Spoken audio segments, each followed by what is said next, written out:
Mount Kilimanjaro was our home during our stay in Tanzania. Despite its beauty and majesty, Mount Kilimanjaro is on the verge of catastrophe. It is an ecosystem disaster. Rivers are drying, forests are burning, and glaciers are disappearing. Simon Mtui, an athlete and permaculture expert, is racing against time to preserve Kilimanjaro and all it provides to the communities of Tanzania. Because Kilimanjaro is a dormant volcano, its fertile grounds provide a prime agricultural environment for the tribes surrounding its peak. Simon became a porter for Kilimanjaro in 1981 in order to pay for his schooling. His job required him to run up and down the 5,900-meter peak, resupplying the checkpoints. This active lifestyle on Kilimanjaro drove his passion for saving its ecosystem.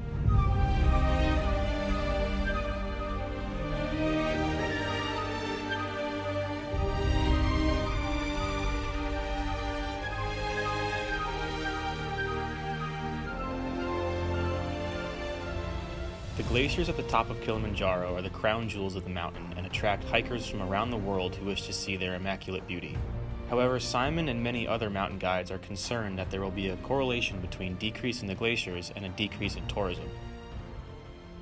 Kilimanjaro generates an immense income for Tanzania and supports its economy. There is a race against time to find the reasons behind Kilimanjaro's glacier deterioration and how it will change the ecosystem and economy of Tanzania forever. In order to draw attention to Kilimanjaro, Simon organized an ultramarathon where the revenue generated from the race funded means to gather scientific proof of climate change on Kilimanjaro. The ultramarathon is a stage run, which circumnavigates Mount Kilimanjaro on dirt trails and footpaths between 1,400 meters and 2,200 meters in elevation that have been used by locals for hundreds of years.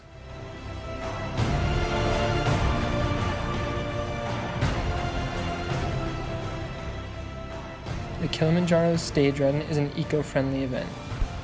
Simon emphasizes the positivity that this event generates when he states, "Tanzanians really like to see visitors enjoy their time in their country.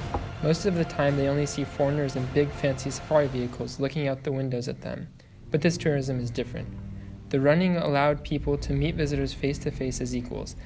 They liked that we wanted to come see their village on the foot trails and paths that they use every day. People were always interested in what we were doing and always welcoming us."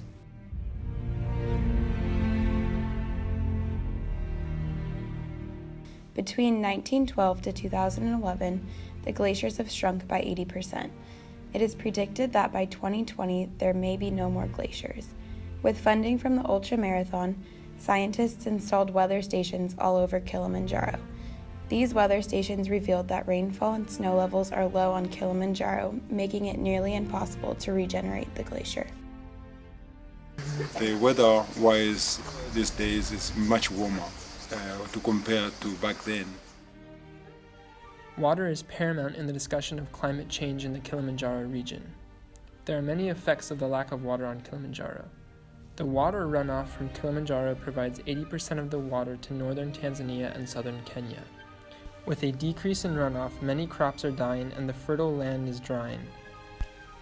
This makes the land less suitable for crops and increases the chances of forest fires.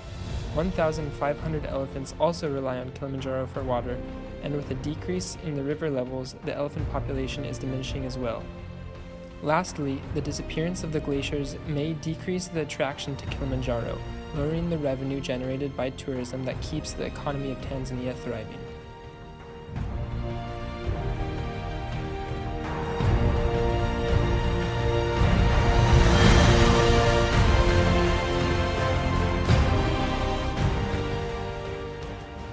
I see little less of water flowing down the streams. I think people, they cannot plan the season of growing as we used to do back in the days. And I see much less of a snowpack on the mountain.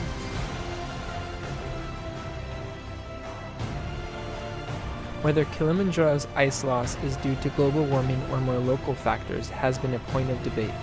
Some suggest the ice loss is primarily due to what they see as local factors, less snowfall and more sublimation, a process that turns ice directly into water vapor at below freezing temperatures. However, the drier and less cloudy conditions leading to sublimation on Tanzania's Kilimanjaro are part of the suite of changes driven by global warming.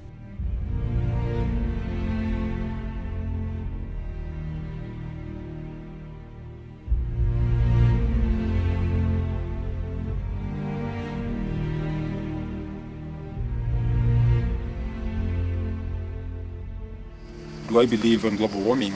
Yes, the global warming is being there. Do I think the global warming is it's a big problem? Yes, I see it's a big problem, and causing it, I think, simply it's population. We are too many. We're taking too much out of the mountain. We're not putting enough back. So I see an effort that we all need to take. Many of us, because we cannot plan our growing season as according to the normal season that we follow. I think that is confusing. People are kind of in this mist of confusion. What do we do? Because we can't plan. We can't plan where we get more rain than we never get. We get more warmer days than we never did. So simply, we need to start taking some action, planting some trees, doing some conservation effort, and creating more direction where we can consume wisely and give back to the nature. The changes occurring on Tanzania's highest peak are undeniably due to climate change.